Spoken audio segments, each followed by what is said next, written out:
Bienvenue sur Décodeur, le podcast qui parle de celles et ceux qui font la déco aujourd'hui. Je m'appelle Hortense Leluc et à chaque nouvel épisode, j'invite à mon micro un architecte ou un designer, une marque reconnue ou émergente, un entrepreneur ou un influenceur, quelqu'un que vous allez connaître ou pas, mais qui dans tous les cas va nous parler déco. Son parcours, son métier, son quotidien, son univers, ses goûts, on saura tout. Enfin, j'espère.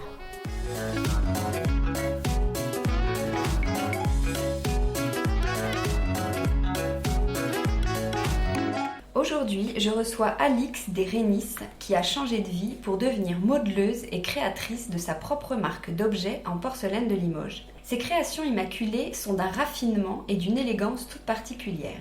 Vaisselle, luminaires, accessoires déco, chaque pièce, chaque forme, chaque moule est minutieusement imaginé par Alix dans son atelier, puis coulé en porcelaine dans une manufacture de Limoges. Et dire qu'il y a 12 ans, elle était encore clerc de notaire et qu'aujourd'hui, elle propose 500 références dans 50 points de vente et 2 boutiques. Une belle histoire comme j'aime les raconter chez Décodeur. Bonjour Alix. Bonjour Hortense. Alors merci beaucoup de me recevoir dans votre atelier. On a pas mal de sujets à aborder sur votre travail dans cet atelier justement, mais on va commencer par votre histoire parce que vous avez fait une reconversion et vous avez un parcours qui est atypique et très intéressant. Est-ce que vous pouvez nous le raconter ? Alors il est un petit peu long, je ne vais pas m'éterniser parce qu'il faut être bref. J'ai commencé par le droit, des études de droit après le bac, parce que j'avais peut-être pas beaucoup de personnalité ou de confiance en moi. Et voilà, un métier intellectuel était plus mieux venu, mieux accepté dans une famille comme la mienne. Donc je commence à faire du droit. Et puis l'artisanat, l'art, tout ça me rattrape. Je plaque mes études en cours de route pour faire de la sculpture pendant 5 ans. Puis pour des raisons personnelles, je plaque cette fois-ci mon ex. Il faut que je sois autonome. Donc je reprends mes études de droit, je travaille dans le notariat, j'ai mon diplôme, et puis voilà, ce qui doit me reprendre me reprend, me taraude, et puis il faut que je quitte ce notariat, ce droit qui est certes intéressant intellectuellement, mais bon, finalement un petit peu, c'est pas mon truc quoi. Et voilà, et dès que je peux, je quitte, en faisant un petit passage aussi par l'architecture d'intérieur, le suivi de chantier. Et puis je monte ma boîte après avoir fait mon 4e enfant. C'est le 4e enfant qui a été votre déclic. Qu'est-ce qui a été votre déclic pour... Je crois que c'est un peu ça, ouais. C'est le 4e enfant, c'est avoir aussi eu des expériences avec des patrons. Et je me disais, mais ça va pas, moi je peux faire mieux, il fallait que je sois mon propre patron. Je crois qu'il y avait aussi beaucoup de ça, ce côté entrepreneurial, on n'a rien à me dire, c'est moi qui vais y arriver, voilà, être indépendante. Et puis trouver ma voie, c'était vraiment quelque chose qui me bouffait complètement, qui était un vrai sujet. J'ai dû voir je sais pas combien de psys, j'allais leur dire mais c'est quoi, pourquoi je suis faite, dites-moi. Et quelqu'un vous a dit qu'il fallait être modeleur, comment vous avez non, pas du tout. Modeleuse.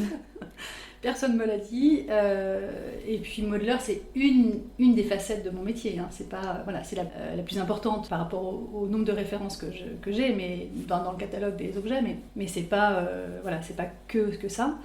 Depuis, en fait, je pense depuis tout le temps, depuis toute gamine, le rêve était de créer des objets, et puis des jolis objets, les vendre, un truc très finalement enfantin. Pour moi c'était très enfantin, très pas forcément défini et du domaine du rêve. Et voilà, et ensuite quand il a fallu que je monte ma boîte, dire voilà dans quoi je vais aller. Finalement, j'allais faire à peu près un truc qui était travailler la terre, l'argile, puisque j'avais fait beaucoup de sculpture. J'avais un four, j'avais des outils. Puis on y va, quoi. On commence par ça, puis on voit. J'ai commencé à faire un bol, puis une assiette, et puis de là, voilà, ça a continué. Alors aujourd'hui, on parle beaucoup des nouveaux artisans dont vous faites partie. C'est vrai qu'il y a un véritable renouveau de l'artisanat. Il y a tout un tas de métiers qui ont été délaissés, qui étaient mal aimés ou mal connus, qui redeviennent au goût du jour, qui sont remis en valeur par une nouvelle génération. On observe que ce sont souvent des reconversions, donc comme la vôtre, ou un cadre qui devient ébéniste, un responsable marketing qui devient fleuriste, tapissier, tapissière. Qu'est-ce que vous cherchez en vous tournant vers l'artisanat ? Ça aussi, ça fait partie de votre questionnement ? Vous vouliez donner un nouveau sens à votre vie, ou je vais trop loin en disant ça ? Alors moi personnellement, j'ai pas choisi l'artisanat contre quelque chose ou pour donner un sens. J'ai choisi ce qui était moi en fait. Moi j'étais quelqu'un de surtout de manuel. Il se trouve que voilà, ça répond aux critères de l'artisanat, mais il fallait que je travaille avec mes mains. C'était vraiment surtout je peux pas ne pas travailler avec mes mains. Je peux pas ne rien faire de mes mains. C'est quelque chose qui me rendrait hystérique. Et quand c'est pas du plâtre, ce sera de la cire, ce sera du béton, ce sera de la couture, n'importe quoi. Donc c'est l'idée de créer quelque chose. Exactement. De voir quelque chose de concret. Exactement, c'est ça. C'est concrétiser, c'est soit transformer la matière, soit assembler de la matière. Enfin, c'est vraiment la création d'un objet. Oui, en général, c'est des objets, petits, gros, voilà, mais c'est ça. C'est vraiment la création et ça passe par la main. Alors oui, il y a une partie intellectuelle, évidemment, et c'est là où l'artisanat ne peut pas être déconnecté de la tête. Et un bon artisan, c'est quelqu'un qui pense. C'est quelqu'un qui pense avec ses mains, mais c'est surtout quelqu'un qui pense. Mais en tout cas, il fallait que les deux soient reliés pour moi. C'était inévitable. Il y a 15-20 ans, c'était presque un peu honteux, entre guillemets, d'avoir un métier artisanal, un métier manuel. Aujourd'hui, tout le monde trouve ça cool, c'est même un peu branché d'être en rupture et la société admire de nouveau ces métiers. Mais vous, il y a 10 ans, comment vous avez vécu ça ? Il fallait quand même oser se lancer. Comment vous avez assumé cette reconversion ? Déjà, je crois que j'avais la rage de prouver que on pouvait y arriver autrement que par des métiers intellectuels du tertiaire classique. Mais y arriver, s'épanouir ou gagner de l'argent ? En fait, gagner de l'argent, parce que malheureusement, pour montrer à quelqu'un qu'on y arrive, ça passe par ça aussi. Ça passe par gagner de l'argent. Enfin, malheureusement, c'est pas grave, c'est comme ça. Oui. Voilà, donc il fallait que déjà, j'ai beaucoup travaillé. Enfin, je pense dans n'importe quelle entreprise, voilà, quand on change de voie ou quand on monte sa boîte, on travaille énormément. Et dans l'image commune, subliminale, c'était qu'est-ce que tu fais ? Non mais t'as le temps, tu vas bien pouvoir faire ci, ça ou ça pour moi, mais tu travailles vraiment à plein temps, mais en fait ça te prend en vrai un mi-temps, enfin c'est pas possible. Donc voilà, c'était une dévalorisation automatique de ce type d'entreprise, voilà, aux yeux des gens qui m'entouraient. Et ça, j'ai eu vraiment besoin de me prouver à moi, parce qu'en fait c'est surtout à moi en premier, mais voilà, une vraie satisfaction de dire mais voilà, vous vous rendez pas compte. Et puis aujourd'hui je pense qu'ils sont admiratifs et tant mieux, et je leur en veux pas, mais sur le coup j'en ai beaucoup souffert, beaucoup. Ouais. Il y a eu des remarques qui m'ont profondément blessée, vraiment. Et comment ça se fait justement que l'artisanat souffre de cette image négative ? Est-ce que c'est pas une question de formation, d'éducation ? Moi je me souviens, il y a 20 ans, j'étais au collège, ceux qui partaient en STT, on les prenait un peu pour des cas entre guillemets, les CAP n'en parlons pas, alors qu'aujourd'hui ils sont peut-être plus heureux que des cadres qui sont toute la journée derrière un ordinateur. Alors déjà, je pense qu'il y a 2 types d'artisanat. Il y a l'artisanat, le boulanger, le boucher, voilà, qui sont quand même aujourd'hui, je pense, comme je vous dis, enfin, à part quelques nouveaux bouchers qui sont un peu branchés à Paris, je pense qu'il y a quand même toujours cette typologie voilà, d'artisans qui font rêver et d'autres un peu moins. Donc ce que vous dites décrivez comme les cas SOS, voilà, qui partaient en STT, je pense qu'il y a encore cette image-là, malheureusement, parce qu'il y a une dévalorisation, et il y a eu une dévalorisation dont moi, évidemment, j'ai souffert. Et enfant, c'est ce qui m'a aussi peut-être poussée à choisir voilà, des métiers classiques comme le droit. Mais comment j'explique c'est un mouvement général de la société qui s'est tourné vers ces métiers, cette opposition entre la tête et les mains, qui s'est révélée à travers dans tous les métiers et les strates de la société, quoi. Et du coup, c'est en train de changer, et tant mieux. Je crois que le secteur de l'artisanat forme et recrute pas mal. Le gouvernement, je crois, met en place des aides, et la France, elle est dans une démarche de valorisation des savoir-faire.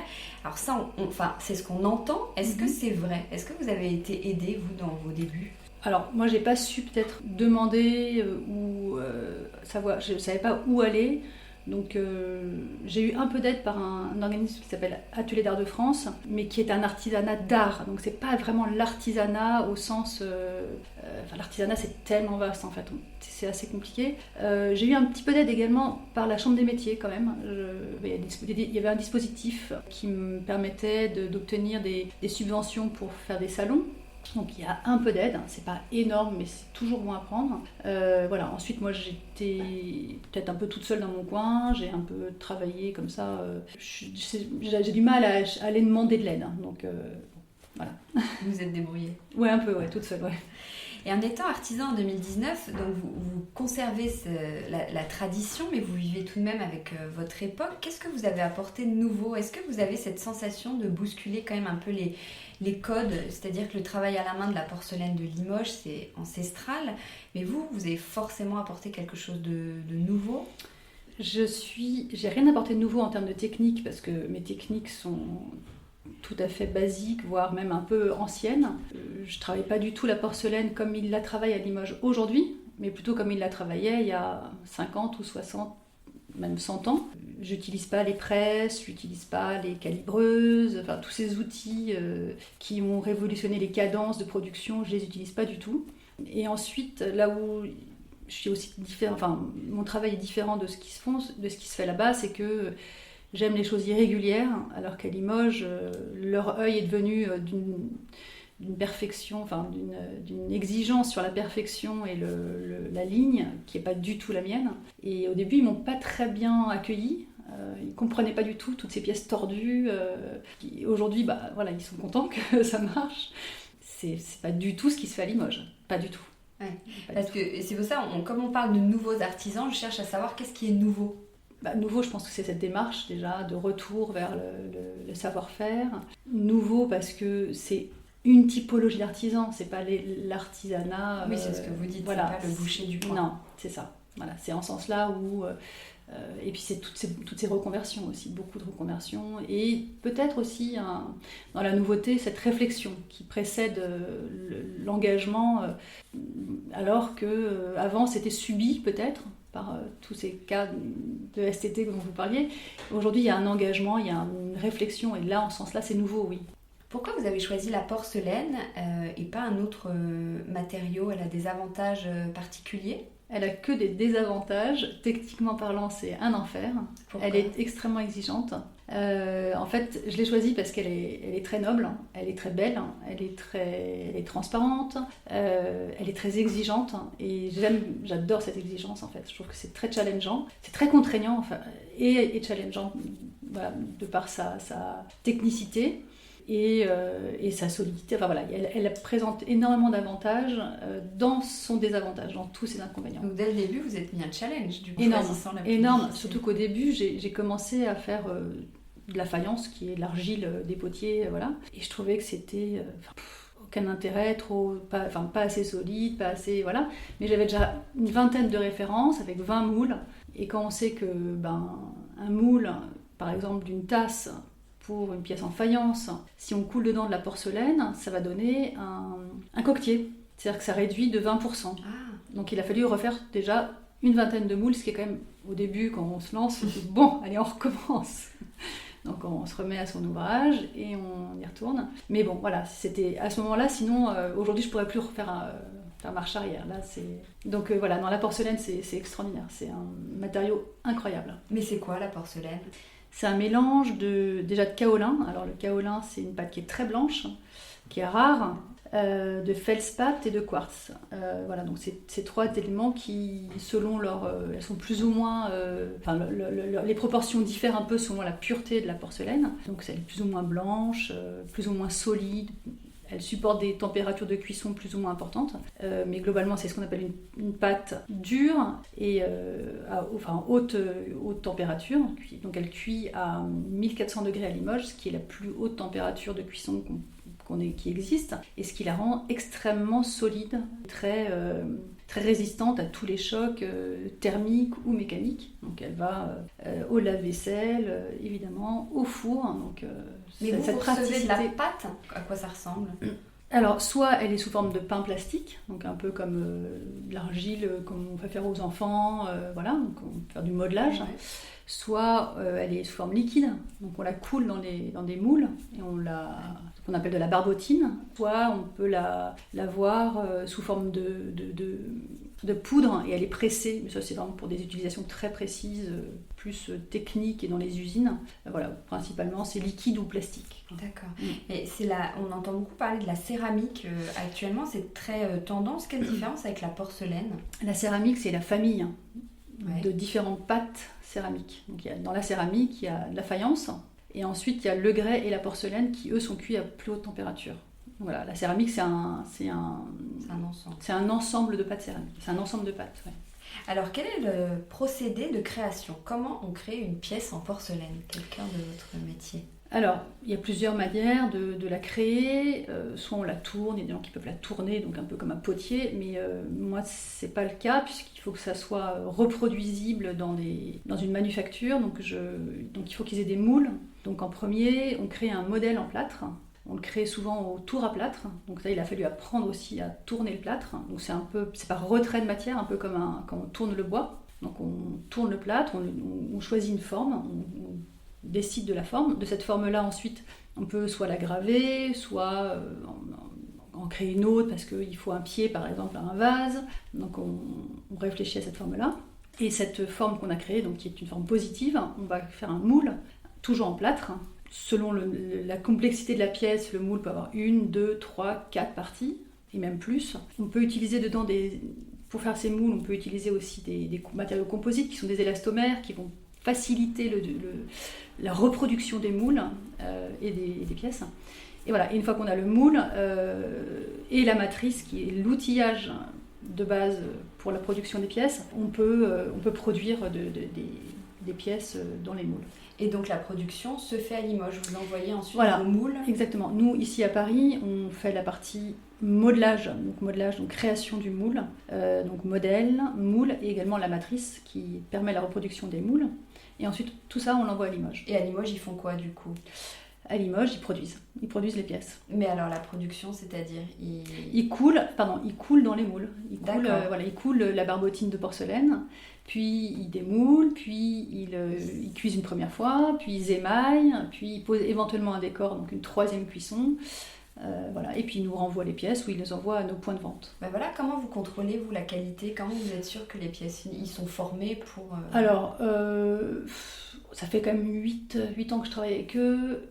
On s'est mis d'accord sur un taux de rebut parce qu'en fait, comme elle est exigeante, elle s'abîme souvent à la cuisson plus que notre pâte céramique. Traditionnellement à Limoges, on a un taux de rebut avec lequel on s'entend avec les manufactures et on se dit voilà, il y a tant de pièces premier choix, tant de pièces second choix qui sortent globalement d'un four. Et ils connaissent, à la longue, ils connaissent mes exigences. Sur place, vous, non, pas du tout. Combien de temps il faut pour faire une pièce du dessin de votre idée à la mise en vente? Je dirais 1 an. Ah oui. Mais c'est pas si long en fait. Le temps qu'on passe, c'est un temps normal de développement. Non, c'est pas si long. Ça paraît long à chaque fois, mais non. Il faut 1 an. Mais c'est un travail qui est très minutieux, il faut quand même un peu des doigts de fée. On vous a appris les gestes, vous avez mis longtemps à les maîtriser, ces gestes? À la fois toute une vie, parce que j'ai toujours travaillé avec mes mains, donc, mais que ce soit pour ça ou pour autre chose. Et en même temps, alors si on parle de formation pure de modelage, j'ai fait 2 fois une semaine.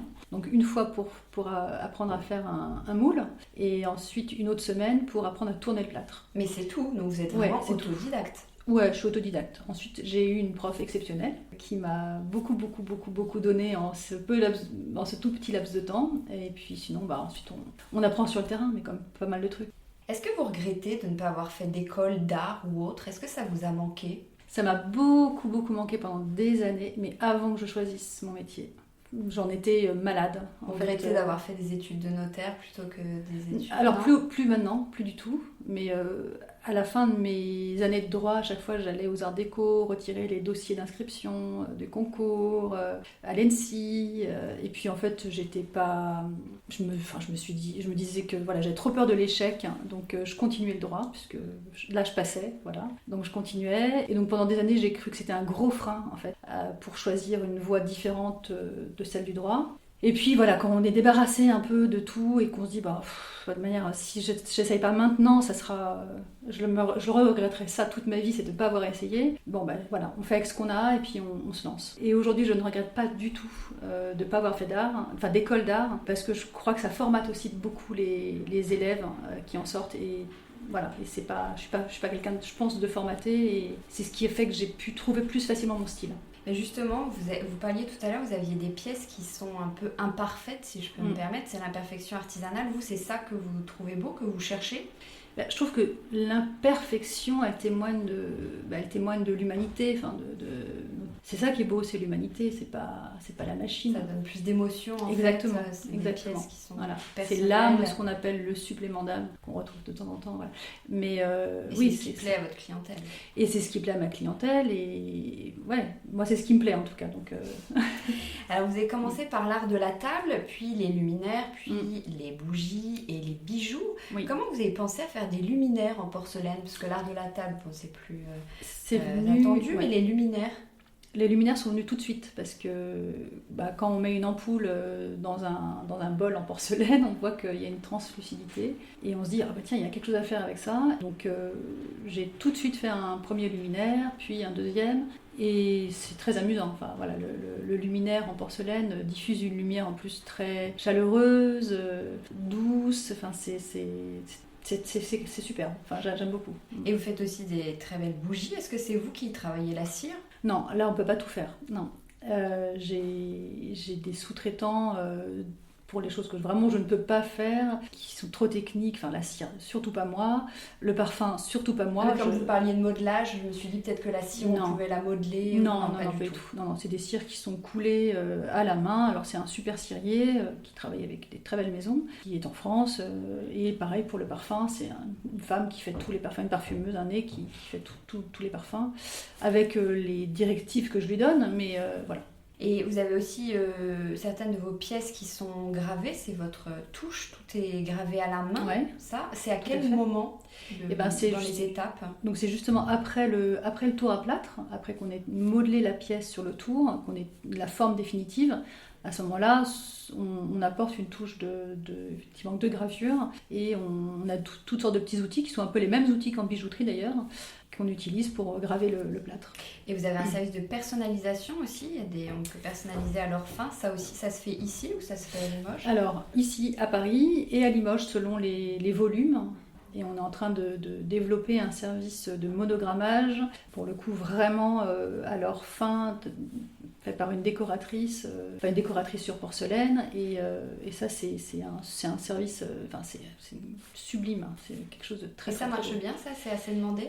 Alors, on vient de le lancer et ça marche très très très bien. Et je crois que ça va dans le même sens que le retour vers l'artisanat, le fait main. Les gens ont besoin de s'approprier ces objets qui ont été faits complètement à la main, avec une qualité d'exécution qu'on ne trouve plus, quoi. Donc votre atelier est juste derrière la boutique, c'était un choix, et je crois qu'il y a le petit atelier aussi pour les bijoux qui est lui carrément dans la boutique. Vous ne vouliez pas vous isoler, c'est pour que le public puisse vous voir travailler?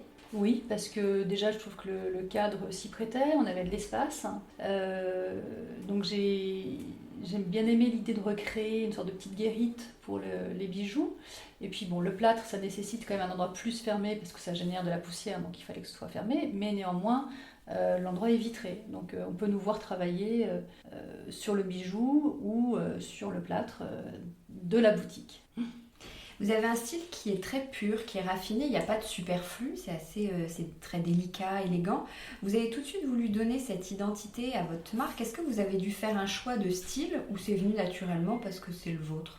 Je crois que c'est venu naturellement, et enfin d'abord merci, c'est gentil pour les compliments, mais et à la fois on est quand même toujours aussi obligé, enfin je me suis toujours questionnée, enfin je prends régulièrement du recul sur ok, alors est-ce que c'est moi, est-ce que c'est pas moi, attention, non, va pas vers ça, va pas vers, enfin, voilà, il faut retrouver un peu quand même son ADN parce qu'on a toujours envie de faire des nouvelles choses, des nouveaux développements, et si on se pose pas la question de savoir si c'est vraiment nous, on peut s'éparpiller et voilà. Aujourd'hui, j'ai aussi des collaborateurs, notamment une personne avec laquelle je travaille depuis longtemps, qui me connaît très bien, qui connaît très bien la marque et qui m'aide aussi dans ses recherches, qui me dit attention, là c'est pas nous, voilà, on se perd. Voilà. Et donc cette confrontation, ce dialogue aussi avec les collaborateurs est hyper important. Et pour les motifs, c'est pareil, parce que ce sont des motifs d'inspiration un peu antiques, ce sont des symboles, des dessins qui parlent à tous. C'est le fruit d'une réflexion ou c'est votre main qui a parlé un jour? C'est un peu les deux, c'est beaucoup d'inspiration, de musées, d'architecture, de balades. Enfin, l'inspiration, elle peut venir un peu de n'importe où. C'est souvent ça, oui. Ma main parle pas toute seule. En général, il y a quelque chose derrière. Quel est votre univers, justement? Qu'est-ce qui vous inspire vraiment? Vous nous dites là, une balade, un musée? Beaucoup l'Antiquité quand même. J'aime beaucoup le musée Guimet. J'aime beaucoup les antiquités gréco-romaines, enfin vraiment toutes ces périodes de l'histoire. Ensuite, en porcelaine, la porcelaine est venue beaucoup plus tard en Europe, donc elle n'est pas antique. On n'a pas de forme antique en porcelaine, on a des formes qui peuvent être inspirées de l'antique, mais l'apogée de la porcelaine, c'est le 18-19e surtout, donc on a des formes un peu plus classiques, un peu trop classiques. Donc j'insuffle sur quelques pièces des choses un peu moins classiques, mais voilà. Mais pourquoi vous travaillez avec du blanc en parlant de classique? Alors la porcelaine est blanche, j'ai fait des essais de la teintée qui n'ont pas forcément été concluants. Donc le blanc est très beau, c'est quelque chose de très pur. Déjà, le fait de graver la porcelaine, si en plus on rajoute une couleur ou un motif, ça ferait bizarre. Ça ferait un peu trop. Mais cela dit, je suis en train de travailler sur une série de pièces qui vont être dessinées. Donc ça sera un dessin sur du blanc. Voilà. À quoi vous pensez quand vous travaillez? Vous travaillez en musique, dans le silence, quand vous êtes à l'atelier par exemple? J'écoute des podcasts. Bonne réponse. Non, pour de vrai, j'ai beaucoup écouté. Je crois que je connaissais par cœur la grille de France Inter pendant des années, quand j'étais longtemps à l'atelier. Et puis maintenant, je suis moins à l'atelier. Donc, oui, parce que c'est un métier où on est assez seul. À vos débuts, vous étiez un peu seul. C'était oui. un avantage ou un inconvénient? C'est un inconvénient quand même d'être seul, je pense. J'en sais rien. En tout cas, c'était comme ça. On fait tout seul. L'avantage, c'est qu'on apprend à tout faire, à savoir tout faire, ce qui est pas mal. Puis à un moment, on a besoin d'aide. Et quelles sont les qualités justement pour faire ce métier? Oula, peut-être avoir fait du droit. Non, j'en sais rien. Les qualités. Faut être patient quand même adroit. Oui, alors pour la partie purement manuelle, je pense qu'il faut être patient, exigeant, travailleur, ça c'est partout, soigné. Ma prof, elle me disait souvent, le métier de modeleur, c'est un métier de femme de ménage. Donc il faut être propre. Toujours nettoyer son plan de travail, mais je crois que c'est le cas de tous les artisans. Ouais. Voilà. Ensuite, il y a le côté de l'entrepreneur qui est un autre versant. Que vous connaissez bien aujourd'hui. Oui, il y a d'autres qualités qui rentrent en jeu. Oui, parce que justement, vous avez de nombreux points de vente, vous avez aussi 2 boutiques. Est-ce qu'ouvrir une boutique quand on est artisan, c'est une forme de consécration? Est-ce que c'était un objectif, vous, d'avoir votre propre marque? La propre marque, oui. C'était dès le départ, j'ai travaillé sous un nom de marque. Et puis avoir une boutique au tout début, j'y pensais même pas. Je savais même pas comment. Chaque marche, en fait, j'ai du mal à voir le haut de l'escalier. Au tout début, je vois juste la marche, voire la deuxième plus haut, mais pas tellement plus. Et donc, au tout début, la boutique, c'était complètement. J'y pensais même pas. Et à un moment, en fait, c'est devenu obligatoire et évident, il fallait vraiment que j'en ai une parce que comme je fais du bijou aussi, il fallait que je puisse exprimer tout ce que je faisais dans un seul et même lieu, et la boutique me semblait être la plus pertinente manière d'exprimer cet univers. À quel moment vous avez vu que ça marchait, que ça prenait, que vous avez bien fait de faire cette reconversion? Assez vite en fait, quand on fait un salon, puis un deuxième, et il y a des gens qui nous disent on a des commandes, que ça plaît, en fait on continue quoi. Donc vous gardez de bons souvenirs de vos débuts? Oui, ouais, carrément. Ouais. Je garde des bons souvenirs de toutes les périodes, je crois. Est-ce que vous avez mis longtemps à vous payer? Alors oui, Là, je vais faire, mais vont dire enfin voilà, 5 ans. Ouais. Ah oui, 5 ans. 5 ans. Donc vous gardez des bons souvenirs, mais c'était difficile. C'était très difficile, ouais, tout à fait. Et c'est là où il faut avoir des supports. On ne peut pas faire ça tout seul. Il y a beaucoup d'artisans justement qui disent très mal gagner leur vie. Pourtant, les pièces d'artisanat sont souvent assez chères. Comment on explique ça? Mais parce que le temps, et encore je crois qu'elles sont pas chères par rapport au temps qu'ils ont passé dessus. Ah ouais. Ah bah oui. Oui, vous dites ça. C'est-à-dire que ma collaboratrice, l'autre jour on faisait un prix sur une de ses tasses, parce qu'elle fait de la céramique à côté, et je lui dis, bon, tu passes combien de temps? Bon, si on prend le temps passé, sa tasse, il faudrait qu'elle la vende 150 €. C'est pour ça que l'artisanat est si cher, c'est une Mais question bien de sûr, temps. évidemment. Le travail fait à la main est très long, très très long.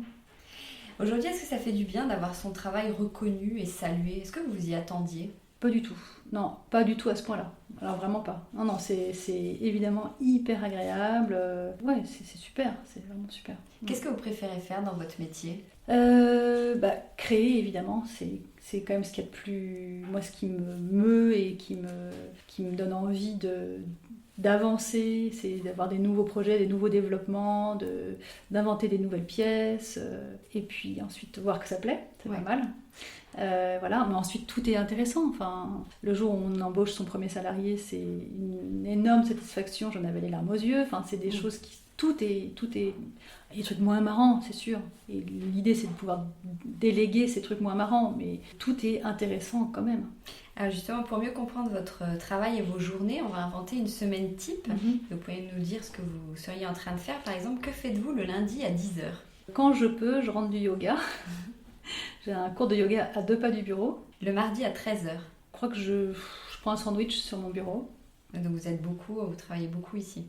Oui, ouais, tout à fait. Le mercredi à 15h. J'essaye d'être à la maison et de dessiner. J'essaye de garder le mercredi pour dessiner et aussi de m'occuper des enfants. Le jeudi à 18h. Bureau atelier. Le vendredi à 14h. Pareil, bureau atelier. Ouais. J'ai oublié de vous demander avec qui vous travaillez, parce qu'on parle depuis tout à l'heure, vous êtes dans votre atelier, dans votre boutique. Vous êtes nombreux dans l'équipe? On est 9 avec moi. Et donc, quels sont les métiers qui se cachent derrière cette équipe? Donc, comme on a 2 boutiques, il y a 4 personnes à la vente. Entre l'e-shop et les boutiques, ça fait 4. Il y a une personne à la commercialisation ou partie wholesale, donc tous les revendeurs. J'ai un bras droit côté gestion, contrôle de gestion, etc. Et puis développement de la marque. Puis 2 personnes qui sont plus à la créa, donc plâtre et puis bijouterie. Et à Limoges, il y a combien de personnes qui travaillent sur vos Alors, produits? à Limoges, ça dépend, c'est variable selon les périodes de rush, puisque c'est une manufacture qui n'est pas à moi, c'est un sous-traitant. Selon les périodes de rush, ils peuvent être... là, il faudrait leur demander. Je sais pas. Non, mais je veux dire, c'est 2-3 personnes ou c'est plutôt 10 personnes? Ça dépend. Je dirais que ça varie entre 3, 4 et 6, 7. Genre, je sais pas très bien. Ouais, c'est assez... Eux, là-bas, à la manufacture, ils sont entre 30 et 40. Ouais. Mais voilà, ils ne travaillent pas que sur mes pièces. Oui, c'est ça. Ils ont plusieurs clients. Exactement. Donc, en fait, ils réagissent selon les commandes. Est-ce que vous faites un travail manuel, mais vous êtes quand même connecté? Est-ce que c'est vous qui gérez Instagram, par exemple? Oui, jusqu'à il y a 3 semaines, où j'ai demandé à une de mes collaboratrices de prendre un peu la main. Mais... C'est important pour vous, Instagram? C'est hyper important. Ça vous inspire? Ça m'inspire, ça permet de rencontrer des gens, enfin en tout cas déjà de les découvrir et éventuellement de rencontrer des gens. Quelqu'un comme Fabienne de chez Nomibis ou une bijoutière qui s'appelle Myrtille Beck. Je les ai rencontrées sur Instagram, via Avec Instagram. Qui vous travaillez les deux sont des Alors Myrtille, non, mais Myrtille m'a aidée un peu au niveau bijoux quand je me suis lancée dans le bijou. Et puis ensuite, Instagram, c'est surtout un outil de notoriété, extraordinaire pour ça. Côté déco, quel est votre style déco? Qu'est-ce que vous aimez? Je vais pas vous dire du contemporain, ultra design. Donc voilà, plutôt ce qu'on trouve dans les brocantes, des vieilleries quoi. Plutôt classique. Ouais, plutôt classique. Ouais. Et c'est comment chez vous du coup? Alors, c'est dans une ancienne usine, donc moderne avec des vieux meubles. Donc, je rêve d'un appartement ou une maison ancienne. Avec des moulures. Je chine pas beaucoup parce que j'ai pas beaucoup de temps et que mon mari déteste ça. Donc ça veut dire que je l'abandonne sinon et j'abandonne les enfants pour y aller. Mais donc vous achetez où vos vieux meubles ? Si, je chine, c'est un peu du Bon Coin, un peu des puces, et puis on a récupéré pas mal de vieux meubles de famille, donc on a déjà une bonne base. Est-ce que vous avez une pièce préférée chez vous, un endroit qui vous ressemble particulièrement et dans lequel vous vous sentez bien ? Là, je viens de refaire ma salle de bain, elle est trop belle. Chez comment ? J'ai chiné une vieille vasque sublime. J'ai construit ma salle de bain autour de cette double vasque ancienne et elle est assez simple, c'est-à-dire j'ai fait un vert très sombre de chez Faro et des carreaux de métro et vieille baignoire ancienne et donc double vasque, c'est super, c'est super. Donc j'allais vous demander quel est votre dernier achat déco, c'est cette vasque ? Je crois. Et est-ce qu'il y a un meuble ou un objet dont vous rêvez ? Il y en a plein, j'en ai plein sur ma liste, plein. Et puis quand j'y vais, j'achète tout sauf ce qui est sur ma liste. De quoi je rêve ? Non, en ce moment, il me faut des portes pour ma prochaine maison, des portes anciennes. Mais j'en rêve pas, ça m'occupe. Ça va devenir concret. C'est ça. Vous changez souvent votre déco ? Non, je change pas souvent ma déco. Alors, à mon sens, pas assez. Au sens de mon mari, trop souvent. Donc ça, c'est une question de relativité. Mais non, pas très, je trouve pas. Non. Si vous deviez partir habiter sur une île déserte et que vous pouvez emporter seulement un objet, ce serait quoi ? Je crois un couteau suisse. Alors on va terminer avec les questions à What 1000. Question à 55 €, le prix d'un mug avec lettres dorées à leur fin chez vous.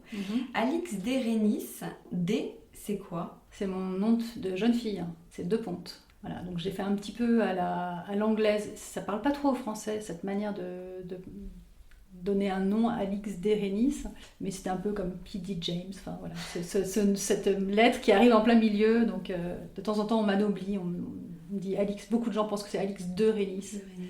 Voilà, c'est comme ça. Question à 94 €, le prix d'un légumier de votre marque, qui est très beau. Est-ce qu'il est juste beau ou je peux vraiment le mettre au four, au micro-ondes, au lave-vaisselle ? Merci, il est très beau. Et il va effectivement dans tout ce que vous venez de dire. Et les gens ne le croient pas toujours parce que c'est délicat, tout fin.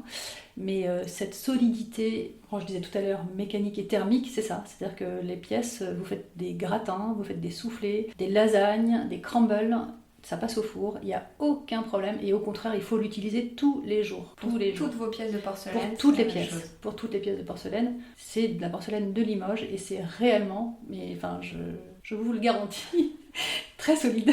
Question à 29 €, le prix d'une assurance responsabilité civile. Alors les footballeurs assurent leurs pieds, Jennifer Lopez a assuré ses fesses, et est-ce que vous avez assuré vos mains ? Non mais je devrais.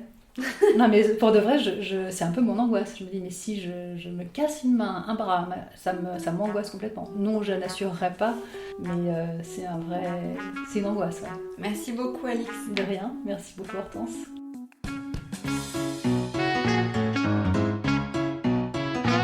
Décodeur, c'est terminé pour aujourd'hui. Merci pour votre écoute. J'espère que cet épisode vous a plu. N'hésitez pas à vous abonner à ce podcast, à laisser un commentaire sur iTunes ou sur la plateforme que vous utilisez, à suivre Décodeur sur Instagram, bref, à me faire des retours et surtout à en parler autour de vous. Merci et à la semaine prochaine.